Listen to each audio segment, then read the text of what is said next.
আসসালামু আলাইকুম, সবাইকে স্বাগত জানাচ্ছি। আজ আমরা গুলমার্গ থেকে ব্যাক করতেছি। এখন গুলমার্গ থেকে শ্রীনগর যাব।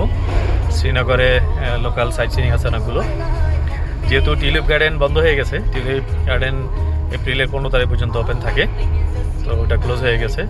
বাকি কিছু অন্যান্য গার্ডেন আছে ফুলের। এবং শুক্রবার আজকে নামাজ পড়বো একটা মসজিদে, সুন্দর থেকে একটা মসজিদে, বড় মসজিদে নামাজ পড়বো। তো ওখানকার লোকাল সাইট সিনগুলো হবে আমাদের। এরপর আমাদের রাতে হলো শ্রীনগরে নাইট স্টে।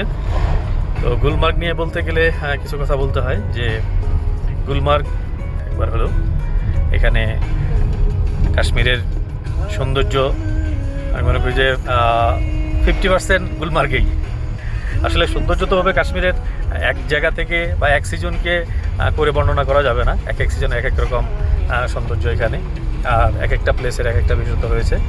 তো গুলমার্গ যেহেতু এখানে গন্ডোলা রাইড রয়েছে, এখানে 14,000 ফিট উপরে ওঠা যায় কেবল কারে করে, এসব কারণে এখানকার বিশেষত্ব রয়েছে। আর লোকাল সাইট সিনের জন্য আপনাকে লোকাল ইউনিয়ন ক্যাব যে আছে সেগুলো ইউজ করতে হবে। এখানে আলাদা যে ট্রাভেলসের গাড়িগুলো থাকে সেগুলো ইউজ করা যায় না। লোকাল যে ক্যাবগুলো আছে তাদের মাধ্যমে হলো সাইট সিন করতে হয়। আর গন্ডোলার রাইডে উপরে গেলে সেটা হলো সকালবেলা আসলে ফ্রি পাওয়া যায়। মোটামুটি 10টা পর্যন্ত তাও ভিড় কম থাকে, 10টার পর থেকে অত্যাধিক ভিড় হয়, প্রচুর ভিড় হয় 10টার পর থেকে। আর উপরে গেলে এই যে আমরা দেখতে পাচ্ছি অনেকে ঘোড়ায় চড়ে রাইড করছে। এটা হলো সমত গন্ডোলায় যাচ্ছে তারা, যারা বাইরে থেকে আসছে এরা হলো গুলমার্গে 0 পয়েন্টে নামার পরে ওখান থেকে এরকম পনিতে করে যে আমরা বড়ি ঘোড়ায় চড়ে বা লোকাল গাড়ি ইউজ করে তারা গন্ডোলা রাইডে যায়। এখান থেকে দেখা যাচ্ছে এই যে দূরে সেই পাহাড় যেখানে আমরা কালকে উঠছিলাম কেবল কারে করে। খুবই সুন্দর, আসলে খুবই সুন্দর। টেম্পারেচার মাইনাস থাকে সবসময়, যেহেতু ওখানে সবসময় বরফই থাকে, তার মানে মাইনাস। আর এই বরফটুকু জুন পর্যন্ত থাকবে, জুনের শেষ পর্যন্ত থাকে।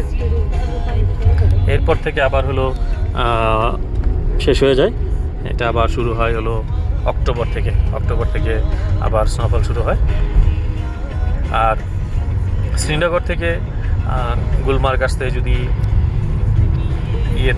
এয়ারপোর্ট থেকে আসছি বলতে পারি যে যেহেতু আমরা ট্যুরস অ্যান্ড ট্রাভেলসের মাধ্যমে আসি, আমাদের ছাড়া যারা সরাসরি কোনো ট্যুরস অ্যান্ড ট্রাভেলস ছাড়া পার্সোনালি আসবেন তাদের হয়তো 2 থেকে 2,500 টাকা লাগবে শ্রীনগর পর্যন্ত আসতে।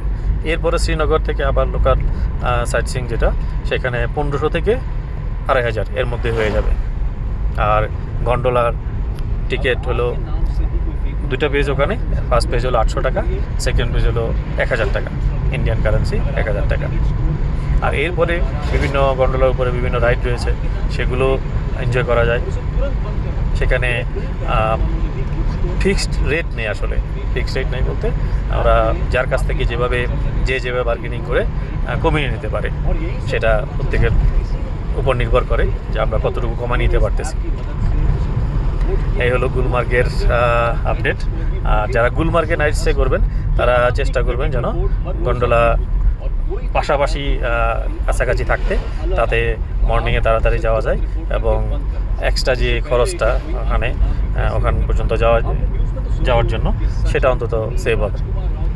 আর এখানে আরেকটা বিষয় হলো, যারা যেমন বাচ্চারা যদি থাকে, কারণ লোকাল ফুডের সাথে অনেক সময় অ্যাডজাস্ট হতে সময় লাগে, তারা বিভিন্ন আপনাদের লোকাল ফুড বা স্পেশাল ফুডগুলো ক্যারি করতে পারেন, ড্রাই ফুডগুলো বা অথবা এখানে এনে খাওয়ার জন্য।